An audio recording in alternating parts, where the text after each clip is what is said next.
Bueno, muy bien, creo que ya estamos por acá. Muy buenas noches para todos los que ya se conectan. Club de lectura en mis propias finanzas. No saben la falta que me hacía este club de lectura. Llevaba 2 semanas sin hacerlo. Hace 2 semanas, ¿cuándo fue Semana Santa? ¿La semana pasada o hace 2 semanas? Hace 2 semanas estaba de Semana Santa, no pude hacer porque estaba de regreso. Y la semana pasada hubo aquí un incendio en la casa con mis 3 hijos, entonces también me tocó cancelarlo. Pero bueno, ya estamos de regreso acá en Club de Lectura. Felices nuevamente de estar acá. Mil gracias a los que se conectan todos los domingos a las 7 de la noche. A los que se conectan por primera vez, bienvenidos, bienvenidas. Este es un espacio para hablar de finanzas, de emprendimiento, de economía, de historia, de filosofía, un poquito de todo, y todo a través de los libros y todo a través de la lectura. Este es un espacio donde promovemos la lectura, donde promovemos los libros. Y bueno, la buena noticia es que ya llevamos, creo que ya perdí la cuenta, pero llevamos más de 880, ojalá 800, 80 libros que hemos leído en Club de Lectura. Ha sido un viaje fascinante donde hemos aprendido un montón de cosas. Y hoy les traigo un libro muy chévere, muy interesante, de un tema que a mí en lo particular me encanta. El tema es Historia del Dinero. Hoy vamos a hablar de este libro, Del oro al Bitcoin, de Nick Bhatia. Muchas preguntas alrededor del Bitcoin, las criptomonedas. Este libro habla de cómo y por qué las criptomonedas van a hacer desaparecer el sistema monetario tradicional, el sistema monetario como lo conocemos hoy. Y es un libro que nos ofrece mucho contenido, mucha carne. Así que bueno, felices, como les digo nuevamente, de estar acá con ustedes, de estarles compartiendo un nuevo capítulo, un nuevo episodio de Club de Lectura. Y muchísimas gracias a los que se conectan como siempre y a los que están acá por primera vez. Entremos en materia porque, como les decía, este libro tiene mucha carne, mucho contenido, y empecemos de una vez a hablar un poquito de historia del dinero.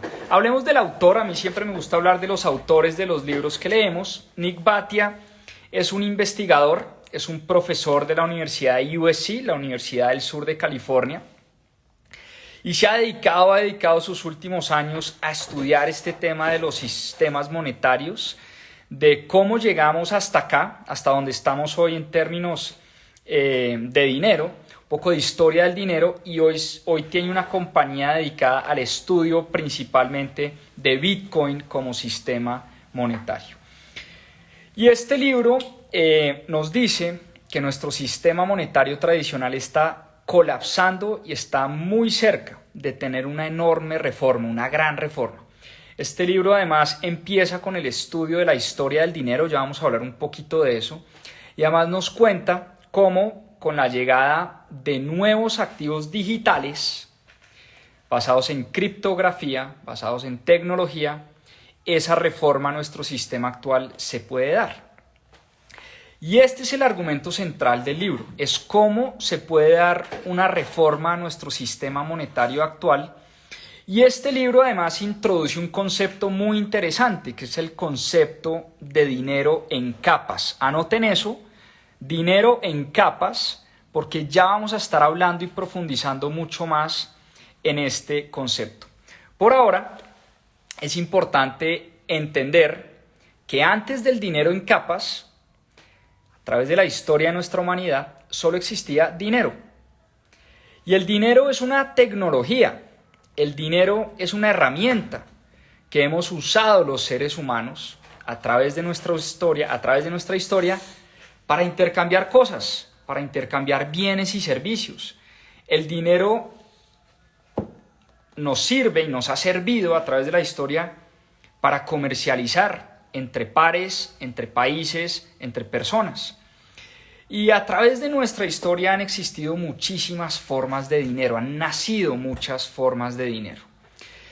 Y históricamente, hemos tenido, como les digo, distintas maneras, distintas formas. Hemos tenido conchas marinas, hemos tenido cigarrillos, han sido formas de dinero en algún momento de nuestra historia. Las piedras han sido formas de dinero, los cocos han sido formas de dinero, el ganado ha sido forma de dinero, en fin, hemos tenido muchísimas formas de dinero. Una cosa que se me olvidó, voy a anotar el nombre del libro, porque mucha gente que empieza a entrar y a preguntar, lo voy a dejar acá piñado al comentario. Hoy estamos hablando del oro al Bitcoin de Nick Bhatia. Listo, aquí ya dejo el comentario piñado. Hoy estamos hablando de este libro, del oro al Bitcoin. Acabamos de empezar, así que no se han perdido de mucho. Como les decía, a través de nuestra historia hemos tenido muchas formas de dinero. Conchas marinas, piedra raíz, sal marina, cigarrillos, cocos, ganado, en fin, muchas formas que se han utilizado como dinero. Y poco a poco fuimos entendiendo como humanidad que para que el dinero, óiganme bien, para que el dinero fuera dinero realmente, tenía que cumplir 3 características principales. ¿Cuáles son esas 3 características? Para que tomemos nota. Primera característica clave para que el dinero en efecto sea dinero. El dinero tiene que ser resguardo de valor. Ya vamos a hablar un poco de cada una de estas características. Por ahora las nombro. Primera característica, el dinero tiene que ser resguardo de valor. Segunda característica, el dinero tiene que ser un medio de intercambio. Y tercera característica, el dinero tiene que ser o tiene que servir como un sistema de conteo, como una unidad de cuenta. Entonces vamos una por una a hablar sobre estas características del dinero. Esto es muy importante para entender qué nos está ofreciendo este libro. Primera característica, resguardo de valor. Las conchas marinas, como para darles un ejemplo, fueron dinero hasta que la gente se empezó a dar cuenta que no eran escasas, que las conchas marinas se podían conseguir fácilmente. Entonces, en el momento en que se empiezan a conseguir fácilmente las conchas marinas, pues cada una de esas conchas marinas pierde su valor. Y el dinero tiene que conservar su valor en el tiempo para que sea dinero. Tiene que ser un medio de ahorro. Tiene que ser un elemento en el que los seres humanos nos sintamos cómodos resguardando valor en esa cosa o en ese elemento. Y tiene que ser esa forma de guardar valor. Por eso ni la sal terminó siendo una buena forma de dinero, ni las conchas marinas terminaron siendo buena forma de dinero, ni el ganado terminó siendo buena forma de dinero, ni las piedras terminaron siendo forma de dinero, porque no eran escasas, no resguardaban valor. Vámonos al segundo elemento. El dinero tiene que ser un medio de intercambio. Y volvamos otra vez al ejemplo. Anteriormente, en el sistema de trueque, cambiábamos vacas por granos, granos por ovejas, ovejas por caballos y así sucesivamente. Y rápidamente nos dimos cuenta que esa forma de trueque, esa forma de intercambio era bastante ineficiente. Porque además no es fácil andar con vacas, con camellos o con costales de granos al hombro para intercambiar cosas.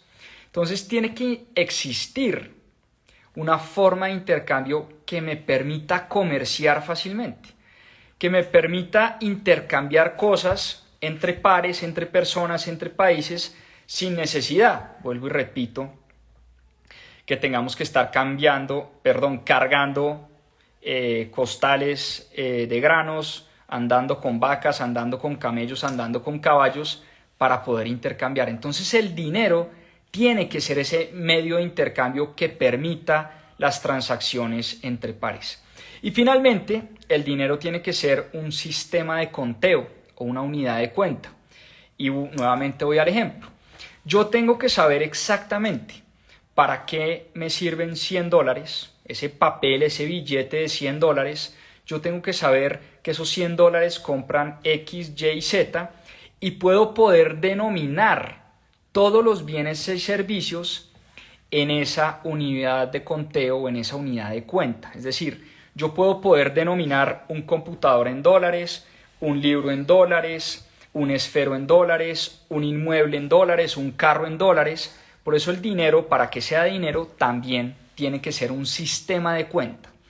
Entonces, esas son las tres características principales para que el dinero sea dinero y se considere dinero. Pero además, el dinero tiene que tener otras características fundamentales. El dinero tiene que ser divisible. Vuelvo y digo, yo podía llevar mi vaca para cambiarla por un camello, pero yo no podía dividir mi vaca. Yo no podía vender la cabeza de la vaca o la pata de la vaca o el cuerpo de la vaca. Yo no podía dividir mi vaca. El dinero tiene que ser intercambiable, tiene que ser fácil de transportar, como ya lo hablamos. Tiene que ser fácil de almacenar, tiene que ser de fácil acceso para todo el mundo. Y por todas estas razones anteriores, porque es resguardo de valor, porque es medio de intercambio, porque es unidad de cuenta, porque además es divisible, se puede intercambiar, es fácil de transportar, es relativamente fácil, de almacenar. Por estas razones que menciono anteriormente, es que el oro terminó convirtiéndose en la forma más pura de dinero que existía o que existe, dicen muchos hoy en día. El oro, las monedas de oro, empezaron con las monedas de plata, pero finalmente las monedas de oro se terminaron convirtiendo en las formas más puras de dinero, porque las monedas de oro terminaron siendo el dinero más fácil de transportar, el dinero más fácil de intercambiar, el dinero más fácil de contar. Y además, esto es un elemento muy importante que tiene el oro, el oro es muy difícil de extraer de la tierra, es muy difícil de producir. Y por esa razón el oro mantiene su valor, a pesar del aumento de su demanda, ¿no? Entonces, cuando todo el mundo empieza a demandar sal marina, la sal marina pierde su valor. Cuando todo el mundo empieza a demandar conchas marinas, pues todo el mundo empieza a conseguir conchas marinas porque son fáciles de conseguir y las conchas marinas pierden su valor. Pero cuando todo el mundo empieza a demandar oro y todo el mundo quiere oro, uno no puede extraer de la noche a la mañana el oro de la tierra. Entonces, mañana la demanda del oro se puede quintuplicar, pero no necesariamente la oferta del oro se quintuplica o se multiplica por 10. Dicen los que saben de este tema que la cantidad de oro que se extrae y que se mina de la tierra crece a unas tasas de entre el 2 y 3% año tras año. Por eso el oro se ha convertido históricamente en la forma más pura de resguardo de dinero y de resguardo de valor. Y poco a poco fuimos evolucionando esta tecnología llamada el dinero, y las primeras monedas de oro y plata nacieron por allá en Turquía en los años 700 años antes de Cristo. Estamos hablando de muchos años atrás. Y esas monedas pues supusieron una simplicidad revolucionaria que cambiaron la historia del dinero para siempre. Porque las monedas de oro y plata se convirtieron en la forma de transar y de transferir valor entre países, entre pares, entre comerciantes, y se convirtieron en la forma más fácil de intercambio. Y así fue como nacen las monedas de plata y oro como la forma más pura de dinero. Y rápidamente, ¿quiénes creen que se dieron cuenta de esto?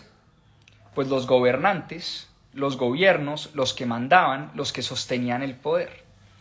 Y los gobiernos se dieron cuenta que esa posibilidad de acuñar monedas les daba un poder enorme sobre sus pueblos.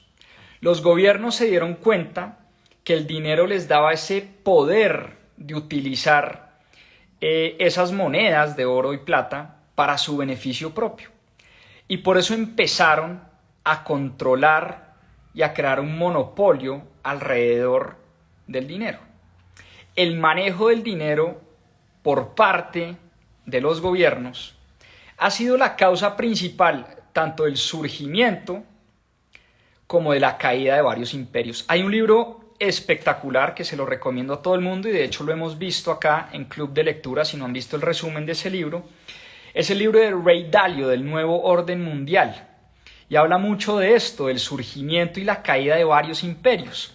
Este libro de Ray Dalio habla de surgimiento y caída de imperios en Asia, el surgimiento y la caída del Imperio Romano, el Imperio Holandés, el Imperio Británico, y hoy en día también habla de cómo está tambaleando la famosa Pax Americana o el dominio del imperio de Estados Unidos a causa, entre otras cosas, porque no es la única razón, del manejo de su política monetaria. Ya vamos a hablar un poquito de esto, de política monetaria y del manejo de los gobiernos cuando de dinero se trata, pero es muy clave enfatizar que los gobiernos han sido incapaces, históricamente hablando, y esto es algo de lo que nos habla Ray Dalio y también Nick Batty en su libro, los gobiernos han sido incapaces de no emitir dinero libremente para beneficio de ellos mismos. Por eso, cuando de dinero se trata, hay un aspecto clave, que se llama la confianza. Anoten esa palabra, confianza, porque es muy importante para entender lo que está pasando hoy en día. Y es que el acto de abaratar el dinero por medio de su creación, por parte de los gobiernos, reduce la confianza de los pueblos en su moneda. Y eso lleva a inestabilidades en los precios y eso lleva a inestabilidades de la sociedad entera. Ustedes más que nadie saben que hoy en día la palabra más buscada en Google es inflación. Hoy estamos obsesionados con el tema inflación. ¿Y qué es la inflación? La inflación no es otra cosa que el abaratamiento de nuestro dinero, es decir, la pérdida de valor de nuestro dinero por causa y cuenta de la inflación, del aumento de los precios y de la inestabilidad de los precios. Y esa inestabilidad de los precios lleva a la inestabilidad de sociedades enteras. Eso es lo que estamos viviendo hoy en día. Fíjense que por eso la historia del dinero es tan apasionante, porque esto que estamos viviendo hoy en día lo hemos vivido hace miles y miles de años, lo hemos vivido una y otra vez. Lo han vivido imperios enteros que han surgido y han caído a causa de, o una de las causas ha sido el mal manejo del monopolio del dinero. Ahora bien, ¿cuáles son las ventajas de tener dinero sólido? De lo que llamamos dinero sólido y dinero que no necesariamente se emite a dos manos, sino que por el contrario, como el oro, no se puede extraer fácilmente de la tierra y se convierte en el dinero más puro y más sólido por excelencia. Y vayámonos un poco a la historia, vayámonos a la Florencia de los años 1200, de los años 1200 a los años 1500, época del Renacimiento italiano y del Renacimiento europeo. Florencia, nos cuenta Nick Batty en su libro, se estableció como una de las capitales comerciales del planeta. En Florencia pasaba de todo y se estableció el florín como la moneda, como medio de intercambio. El florín era la moneda principal de Florencia y se convirtió en la moneda principal de Europa en los años 1500-1600. Se conoció como la Belle Époque, la bella época, el buen manejo de la política monetaria. ¿Qué hizo el buen manejo de la política monetaria en esa época, en la Belle Époque? Potenció la innovación y potenció esa linda época del Renacimiento de nuestra humanidad. En el Renacimiento vimos avances en arte, en tecnología, en contabilidad, en matemáticas, en ciencias, en muchos campos del conocimiento humano. Nacieron también los banqueros. En Florencia nacen esos primeros banqueros. Recuerden ustedes la famosa dinastía de banqueros, la familia Medici. También hemos hablado de los Medici aquí en Club de Lectura en algunas oportunidades. Y con el nacimiento de los banqueros también nació la contabilidad, ese famoso sistema de partida doble, activos, pasivos.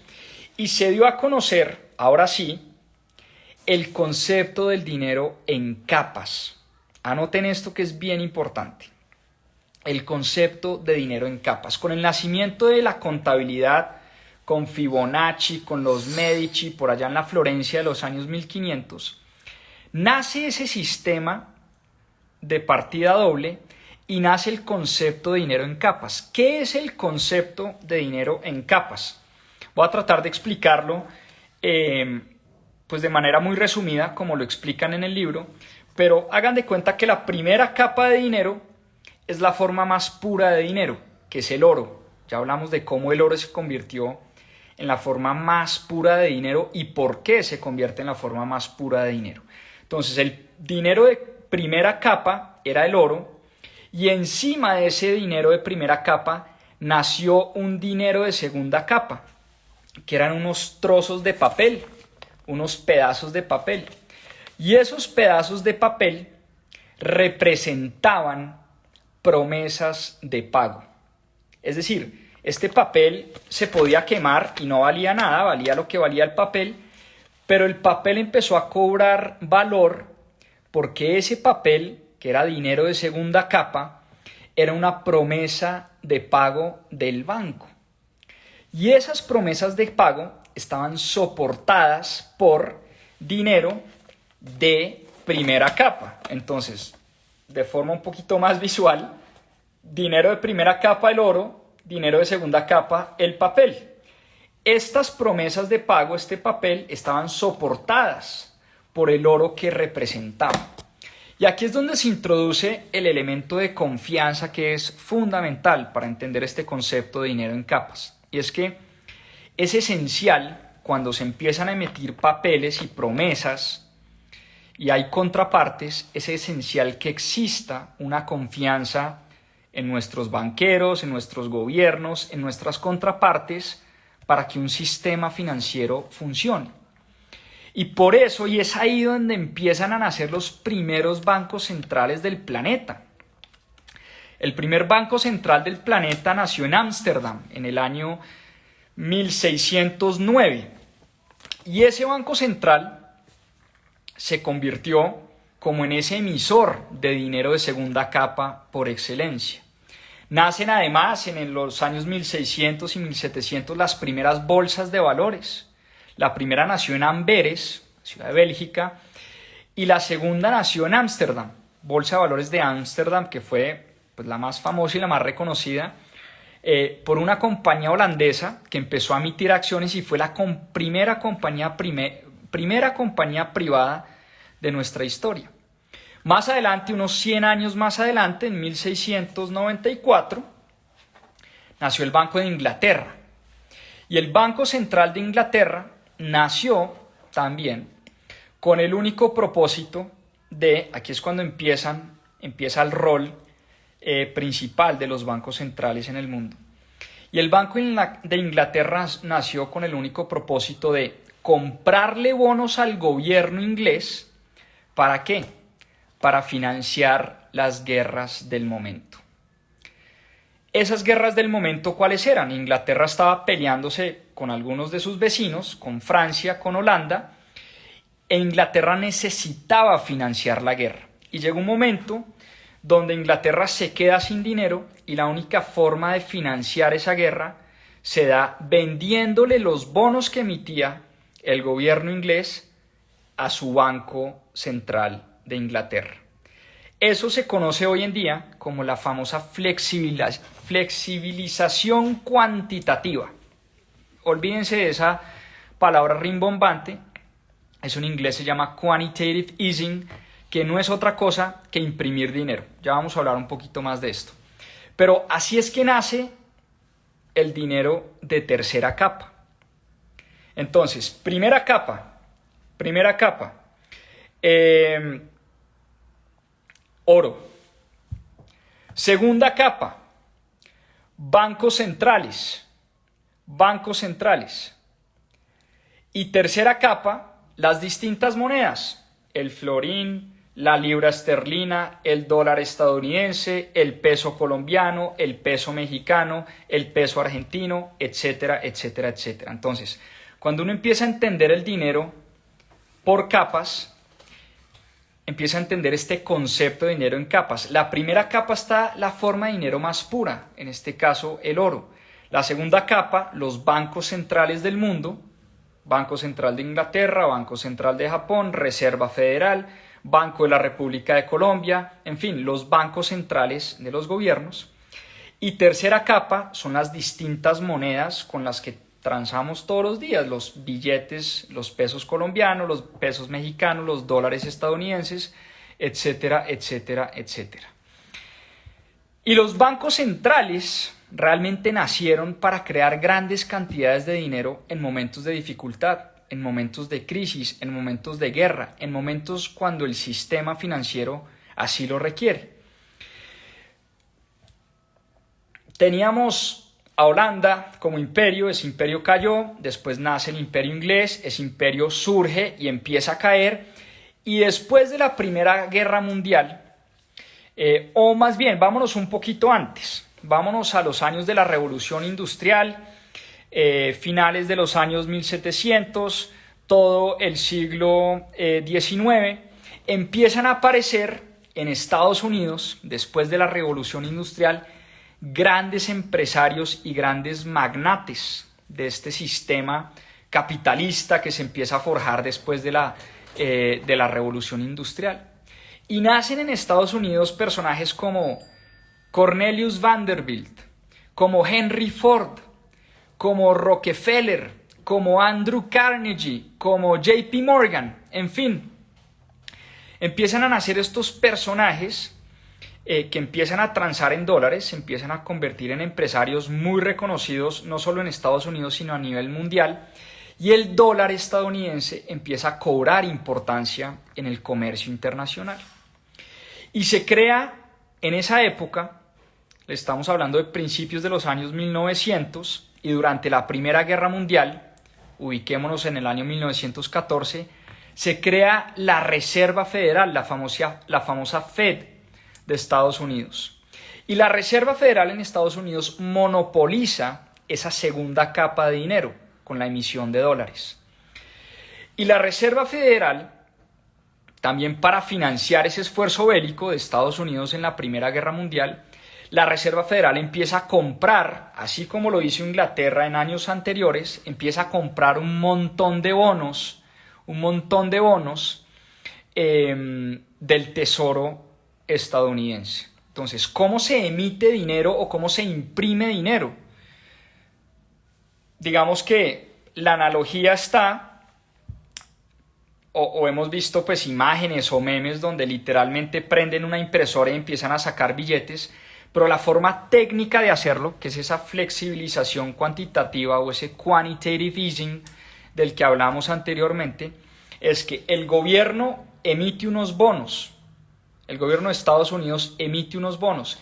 ¿Y quién compra esos bonos? La Reserva Federal, el Banco Central. Casi que yo con yo me estoy emitiendo bonos y la Reserva Federal le está comprando esos bonos al gobierno de Estados Unidos y le está inyectando un montón de dinero a la economía. Entonces, después de que la Reserva Federal empieza a hacer esto, después de la Primera Guerra Mundial, vienen los famosos años locos, que son los años 20 o los Roaring Twenties, le llamaban en Estados Unidos. Después de la guerra viene la fiesta, ¿no? En Estados Unidos, los años 20 fue una época de bonanza, fue una época de gasto, fue una época de exceso de deuda, fue una época donde las acciones que se cotizaban en la bolsa empezaron a crecer de manera exponencial, y esos Roaring Twenties, esos años locos 20, terminan acabando muy mal porque se crea una burbuja inmobiliaria impresionante y se crea una burbuja en el mercado de acciones, en el mercado bursátil, que termina colapsando y termina estallando en 1929 con el crack del 29. Esa historia del crack del 29 también la vimos acá en Club de Lectura, por aquí debe estar el libro. Bueno, búsquenla, no encuentro el libro del crack del 29, que es una maravilla. En fin, esa historia del crack del 29 es fascinante, pero en 1929 colapsa el sistema financiero, los mercados financieros, y se viene la gran recesión, la gran depresión de los años 30, y para combatir esa gran depresión de los años 30 vino rápidamente la reacción del gobierno. Y en 1933, si mi memoria no me falla, el presidente Franklin Roosevelt emite un decreto y sale a la radio a decir que le prohibía a la gente y le prohibía a los bancos comerciales tener oro. Así de sencillo. Todo el oro que tenían las personas y que tenían los bancos debía ser entregado al gobierno de Estados Unidos. Y solo el dólar en ese momento iba a mantener un vínculo con el oro. Solo el gobierno de Estados Unidos iba a mantener un vínculo con el oro. Entonces fíjense que rápidamente los gobiernos reaccionan y después ustedes ya conocen la historia, lo que pasa en los años 30, el surgimiento de la Alemania nazi de Hitler, la Segunda Guerra Mundial, la participación de Estados Unidos en la Segunda Guerra Mundial, y cuando sale Estados Unidos victorioso de esa Segunda Guerra Mundial, el dólar se convierte en la moneda reserva por excelencia. Y es que los que ganan las guerras claramente son los que ponen las reglas. Y en 1944, cuando acaba la Segunda Guerra Mundial, se sientan los ganadores de la guerra a definir las reglas. Y se sientan en New Hampshire, en Bretton Woods, a definir cuáles iban a ser las reglas de este nuevo orden mundial y las reglas monetarias de este nuevo orden mundial. Y definen lo siguiente. Definen que todas las monedas iban a ser monedas de tercera capa, dinero de tercera capa, y todas las monedas iban a estar atadas al dólar. Es decir, el dólar se convierte en dinero de segunda capa, y el dólar, ojo con esto porque esto es muy importante, el dólar sería la única moneda que iba a tener un vínculo directo con el oro. Y la promesa era la siguiente: que todos los portadores de certificados de la Reserva Federal podían tener oro a cambio. ¿Y a cambio de qué? A cambio de 35 centavos de dólar por onza. Perdón, 35 dólares por onza. Y eso es lo que se llamó el patrón oro, que es esa convertibilidad de los certificados de oro. Pero esa convertibilidad, digamos que este sistema duró unos años, duró de 1944 a 1971, y esa convertibilidad del oro se suspendió en 1971, cuando el presidente de la época, Richard Nixon, sale nuevamente en radio y en televisión a decir que el dólar iba a flotar libremente, que ya no tendría esa convertibilidad prometida con el oro, y que Estados Unidos quedaba en plena libertad para emitir dinero sin tener que respetar esos acuerdos de Bretton Woods. Entonces se rompen los acuerdos de Bretton Woods con ese famoso discurso del presidente Richard Nixon en 1971, y empieza Estados Unidos a emitir dólares a dos manos. Ahora bien, uno diría que esto iba a ser una muy mala noticia para Estados Unidos, porque en el momento en que cualquier gobierno empieza a emitir dólares a dos manos sin ningún control, pues en efecto lo que hace esa moneda es perder valor frente a las otras monedas del planeta. Pero resulta que el sistema por decreto de gobiernos, o el sistema fiat como lo conocemos, es un sistema bastante complicado, es un sistema bastante complejo, es un sistema bastante político y bastante difícil de entender. Digamos que no es un sistema, el sistema monetario como lo vivimos hoy, no es un sistema que se haya diseñado de manera concienzuda, deliberada, sino que fue naciendo entre compromisos políticos, fue naciendo entre guerras, donde los ganadores de las guerras eran los que ponían las reglas, y es muy distinto al sistema tecnológico que se propone hoy. Entonces se empieza a crear un sistema de crédito desbordado, porque el crédito de los gobiernos se empieza a dar en constante expansión. Cada vez que había una crisis del 99, emisión de dinero por parte de gobiernos. Crisis del 2008, emisión de dinero por parte de reservas federales, gobiernos, bancos centrales, etc. Y eso hace que nuestro dinero siempre pierda valor. Y eso nos lleva a unos ciclos muy peligrosos de expansión y contracción. Por eso nos la pasamos en burbujas y en caídas, en burbujas y en colapsos. Cuando hay mucha deuda, se crea la burbuja. Cuando estalla la burbuja, se crea el colapso. Y por eso entender esas dinámicas y esos ciclos del mercado es muy importante. Porque hoy en día existe un incentivo muy grande para endeudarnos. Por otro lado, el incentivo para ahorrar es muy poco. Porque si se está imprimiendo dinero constantemente, ese dinero que es nuestro pierde valor todo el tiempo a causa de la inflación. ¿Qué incentivo yo tengo para ahorrar si el dinero que tengo en mi cuenta de ahorros no me renta nada? Y además, ese dinero que tengo en mi cuenta de ahorros todo el tiempo se está imprimiendo, se está generando más oferta de ese dinero que yo ahorro. Entonces, hay un desincentivo muy grande para ahorrar hoy en día. Tener caja en un banco rentando al nada por ciento, pues es una confiscación de mis ahorros. Y por eso, aquí lo más complejo de entender es que todas las monedas fiat o todas las monedas por decreto, pues son espantosas. Y eso es lo que nos ha demostrado la historia. Todas las monedas fiat han perdido valor a través del tiempo. Pero el dólar, que también es espantosa, es una moneda espantosa, es la menos espantosa de todas. Es la menos peor, si se quiere, por lo menos hasta el momento. Es la que más ha conservado su valor en el tiempo, por lo menos hasta hoy. Y por eso la gente ahorra en dólares. Por eso la gente resguarda su valor en dólares. Por eso la gente invierte en dólares. Y por eso cada vez que tenemos miedo, cada vez que hay crisis, cada vez que hay guerra, cada vez que hay incertidumbre, que hay pánico, que hay zozobra, la gente busca dólares, la gente invierte en dólares, la gente abre cuenta en dólares, la gente compra inmuebles en dólares. El dólar es hoy la moneda resguardo por excelencia y por lo menos lo seguirá siendo en los próximos años. Ahora bien, ya se está hablando de que el yuan puede ser el reemplazo del dólar en los próximos años. Se está hablando de una nueva moneda que están forjando ahí los países BRICS, ¿no? Brasil, Rusia, India, China, Sudáfrica. Están tratando de crear una moneda porque quieren dejar de depender del dólar. Y todo esto nos lleva a hablar, ahora sí, del oro al Bitcoin.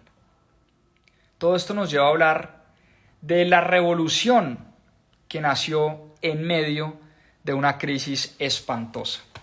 Y es que el 31 de octubre del 2008, en plena crisis financiera, esto es un poco lo fascinante de este movimiento y de este nacimiento de esta revolución, en plena crisis financiera, ante el colapso de la banca en Estados Unidos y el mundo, nació un libro blanco, se escribió un paper por un anónimo que se hizo llamar Satoshi Nakamoto, que hoy en día nadie sabe si existe, si no existe, si es hombre, si es mujer, si es un grupo de personas, es un anónimo. Y ese anónimo le presentó al mundo un sistema de dinero electrónico que él lo llamó peer-to-peer, es decir, entre pares. Y ese sistema, ese nuevo sistema de dinero electrónico, permitía enviar pagos en línea entre las partes de forma directa y sin necesidad de un intermediario. ¿Sí? Entonces, este nuevo sistema utilizaba tecnología, utilizaba criptografía, utilizaba matemática computacional para funcionar. Y a esa revolución monetaria, a ese nuevo sistema, este anónimo la llamó Bitcoin. Y aquí es donde entra Bitcoin, y aquí es donde entra el final de este libro a explicarnos por qué Bitcoin puede hacer desaparecer el sistema monetario como lo conocemos hoy en día. Y hay un elemento principal de este sistema monetario, y es que Bitcoin tiene una oferta limitada. ¿Y a qué me refiero con esto? Bitcoin solamente por código y por programación y porque así está diseñado este sistema, solamente van a existir 21 millones de monedas, 21 millones de bitcoins. Y esto es una tecnología compleja de entender, pero aquí lo importante es saber que esta nueva tecnología, que fue creada en el 2008, lleva ya varios años funcionando y sigue haciendo exactamente lo mismo para lo que fue creada desde ese momento. Y Bitcoin, como lo decía Satoshi Nakamoto, es un sistema para enviar transacciones y enviar valor entre pares, y es un sistema soportado en criptografía. Piensen por un momento en una especie de jueguito donde todas las transacciones que se están haciendo en Bitcoin le llegan a un montón de computadores que están descentralizados por todo el mundo. O sea, Bitcoin no tiene un ente central, Bitcoin no tiene un banco central que maneja el sistema, Bitcoin no hay una sola persona que pueda controlar la emisión o la creación de Bitcoins. Cada vez que se genera una transacción de estas, esa transacción le llega a todos los computadores que están conectados a esta red. Y esos computadores juntan todas esas transacciones en un bloque, Y esa es una especie de libro contable, volviendo a la contabilidad. Entonces, para no entrar en temas muy técnicos, hagan de cuenta que Camila le manda un Bitcoin a Juan Pablo le manda un Bitcoin a Carolina, Carolina le manda un Bitcoin a Camilo y así sucesivamente. Pero para que esa transacción forme parte de ese bloque y forme parte de la cadena de bloques llamada el blockchain de Bitcoin, es decir, para que esa transacción entre a la red de Bitcoin, todos los computadores que están conectados a la red juegan una especie de juego para descifrar un problema criptográfico, un problema numérico. Y el computador que descifre ese problema criptográfico es el computador que pone el bloque en la red y como premio lo recompensan a su vez con bitcoins, con monedas. Así es como se crean los bitcoins, eso es lo que se llama la minería de Bitcoin. Pero independientemente de la minería, olviden un poco todo lo que acabo de decir, pero independientemente de cómo funciona técnicamente, porque aquí el autor también hace una analogía chévere, yo no necesariamente tengo que entender cómo funciona el correo electrónico, o sea, cuáles son las particularidades o lo que hay detrás del funcionamiento del correo electrónico, pero yo uso el correo electrónico todos los días de mi vida. Muchos seres humanos, miles de millones de seres humanos en el planeta utilizamos el correo electrónico y no necesariamente entendemos cómo funciona el correo electrónico. Entonces, no tenemos que entender técnicamente cómo funciona Bitcoin. Lo único que tenemos que saber es que viene funcionando, funciona bien, lo han tratado de hackear, lo han tratado de acabar y entre más lo hackean, entre más lo atacan, es una red que cada vez se vuelve más resiliente. Pero ¿cuál es la propuesta de valor de Bitcoin? Y es que Bitcoin, volviendo al tema inicial del libro, Bitcoin soluciona muchas de las cosas que están mal con nuestro sistema monetario actual, pero además cumple muchas de las características para que el dinero sea dinero. Por eso mucha gente cree hoy en día que Bitcoin puede reemplazar al oro como la forma más pura de dinero que se haya creado jamás. Primero, es un sistema que no requiere de un ente central, no requiere de un banco central, no requiere de un gobierno, es un sistema totalmente descentralizado. Segundo, es fácil de transportar, es fácil de dividir. Cualquier persona hoy en día puede comprar un Bitcoin, puede almacenar un Bitcoin, puede transportar un Bitcoin. Lo único que yo necesito es un celular y una conexión a internet para poder transar en esta red. Tercero, es resguardo de valor. Su oferta es limitada. Y en la medida en que se adopte más este sistema monetario en el mundo, no necesariamente se pueden emitir más bitcoins y más monedas. Recordemos que Bitcoin por naturaleza tiene un sistema deflacionario porque solo van a existir 21 millones de monedas. Además, separa dinero de la deuda. en el sistema fiat, en el sistema por decreto, el dinero y la deuda son prácticamente lo mismo. En Bitcoin no. Bitcoin es dinero y punto. Bitcoin no necesariamente tiene que ver con deuda. Y no tiene política. Es un sistema global neutral que no tiene política, no depende de ningún gobierno, no depende de ningún partido, no depende de ninguna afinidad política. Esto no es de izquierda, de derecha, de centro. Bitcoin es lo que es, independientemente de quién lo use. Entonces, Bitcoin además se ha convertido en una forma de dinero para muchas personas porque es imposible de confiscar vía inflación.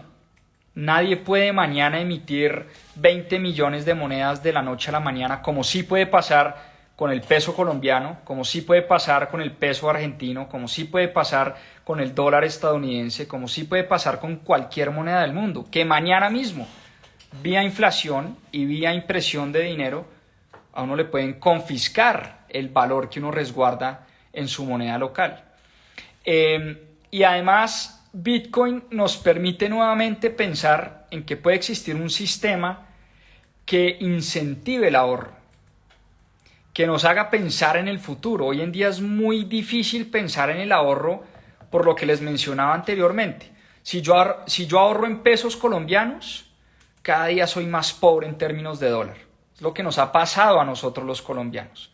Devaluación del dólar del 10, 15, 20% en los últimos años. Es decir, somos 20% más pobres de lo que éramos hace unos años con respecto al mundo, con respecto al dólar. Y eso le pasa a muchos países en el mundo. En Argentina, inflaciones del 80, 90%. En Argentina los argentinos todos los días son más pobres a causa de la inflación. Ni hablar de lo que ha pasado en países que han sufrido de hiperinflaciones. Bolivia, Zimbabue, Venezuela, por no mencionar otros países. Entonces,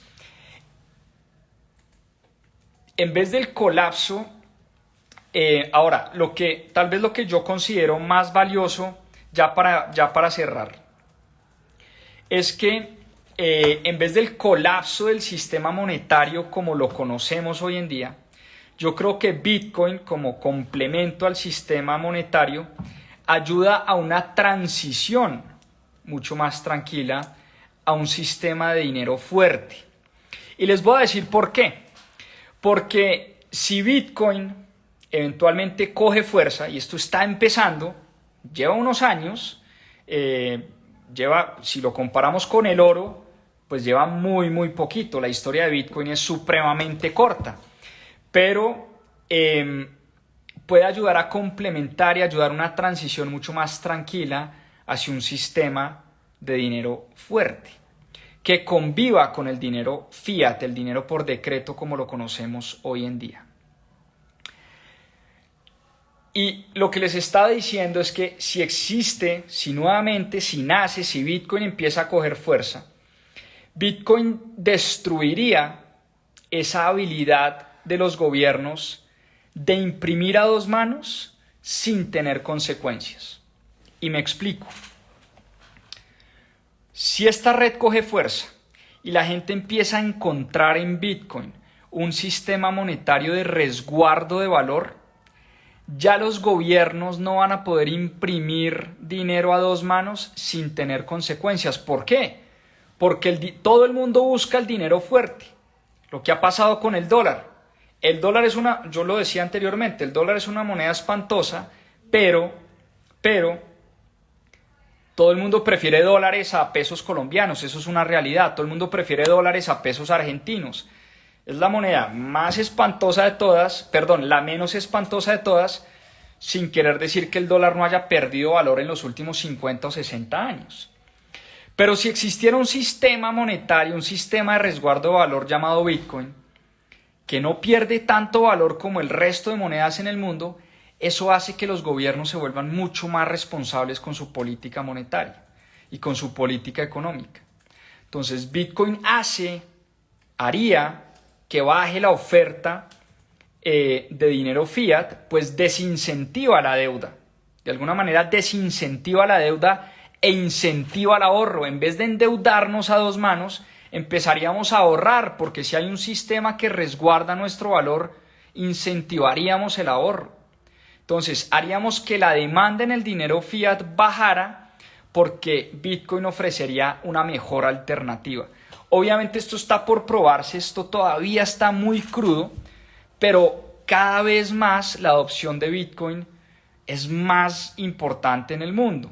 Países como El Salvador ya decretaron Bitcoin como moneda de curso legal. En El Salvador uno compra una casa, un café, una empanada, un computador con Bitcoins. Para aquellos que dicen que Bitcoin no sirve para comprar un café, pues bien, hay países en el mundo que ya decretaron Bitcoin como El Salvador moneda de curso legal. Hay bancos que ya están transando con monedas digitales, con criptomonedas. Y meter cripto en una sola bolsa, siempre lo he dicho, es un gran error. Bitcoin es muy distinto a Ethereum, es muy distinto a Dogecoin, es muy distinto a las stablecoins, es muy distinto a los NFTs. Dentro de las criptomonedas hay todo un mundo impresionante. Pero meter todo en una misma canasta es un grave error. Y quiero cerrar con apartes del último capítulo del libro, y abro comillas, porque pues me gustó bastante como cierra este libro. Entonces dice lo siguiente, abro comillas, última página del libro.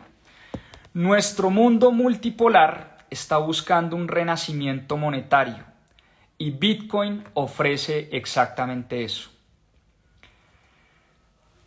La libertad de denominación de moneda acabará imponiéndose, ya sea desde paraísos bancarios de Europa, centros monetarios offshore y los propios en Estados Unidos. Atrás quedarán los días en los que un individuo solo utilice la moneda del país en el que resida. Ojo con esto, repito, atrás quedarán los días en el que un individuo solo utilice la moneda del país en el que resida, lo que convierte a Bitcoin en la herramienta definitiva de la libertad financiera en cualquier parte del mundo.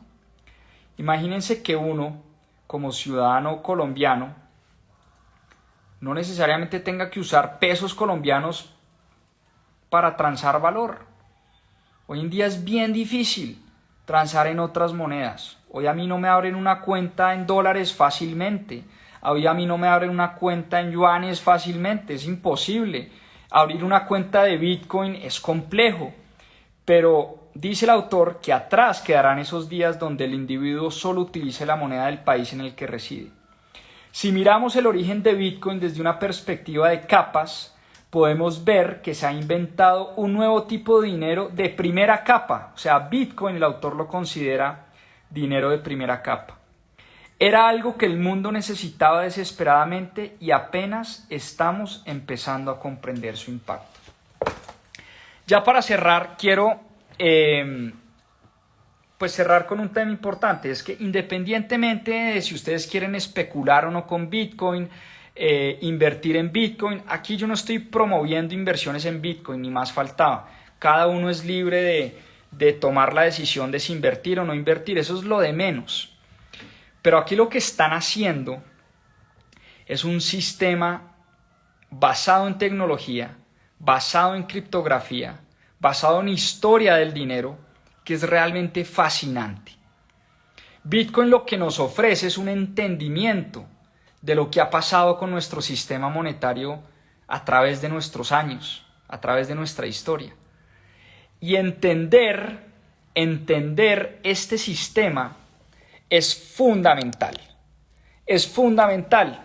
Háganlo desde un punto de vista académico, háganlo desde un punto de vista intelectual. No necesariamente métanse a invertir en Bitcoin o compren Bitcoins o especulen con Bitcoin. Eso es indiferente a lo que realmente estamos viendo, a lo que realmente está pasando. Entonces la invitación es, por supuesto, a leer el libro, a profundizar un poco en la historia del dinero, profundizar un poco en lo que se trata y lo que nos trata de explicar Nick Bhatia con su libro Del oro al Bitcoin, y entender que este sistema monetario, que propone Bitcoin pueda ayudar a complementar mucho de lo que tenemos hoy. Así que con eso me despido. Quiero saludar. ¿Quieres saludar? Bueno, saluda. ¿Y tú qué haces despierto, loco? No me he dormido. ¿Por qué no te has dormido? ¿Por qué no? Ah, esos crespos no te dejan dormir. Sí Oye, me dejan dormir, lo que pasa es que no. ¿no tienes sueño? Bueno, ya nos estábamos despidiendo. Despídete de los amigos. ¿Sabes qué estábamos haciendo? ¿Qué? Club de lectura. ¿Y cuál es el libro? ¿Cuál es el libro este? Del oro al Bitcoin. Quiero que me muestres las páginas. ¿Te muestro las páginas? Pero este no tiene dibujos. Tiene dibujos, amor. Solo letras. Ahora yo te leo uno, ¿bueno? ¿Cuál quieres que te lea? Despídete de los amigos, mi gordo. Bueno, despidámonos pues. Pero no me he saludado. Ah, bueno, entonces salud. Hola. Bueno, muy bien. Pregunta, ¿les gusta el libro? Pregunta si les gustó. A ver, pregunta. ¿Les gusta el libro? Oye, Bueno, muy bien. Me despido acá Espera, voy a ver la porque página. vamos a leer un libro con Jero. ¿Qué vamos a leer hoy? ¿Cuál leemos? Vamos. ¿Cuál leemos? Vamos y escoge el libro. Bueno, corre. Bueno, muy bien. Me perdonan acá, pero ya estábamos terminando. Lean el libro del oro al Bitcoin, Nick Bhatia. Oye. Espero les haya gustado y nos vemos el próximo domingo en otro. Espérame un segundo. Próximo domingo en un nuevo club de lectura, como siempre decimos acá, a seguir aprendiendo. Feliz semana, que la saquen del estadio esta semana y bueno. Estamos conversando. Nos vemos el próximo domingo en una nueva edición, en un nuevo capítulo del Club de Lectura de Mis Propias Finanzas. Chao, chao. Muchas gracias. Papá. Espérate que termine. ¿Qué quieres, mi gordo?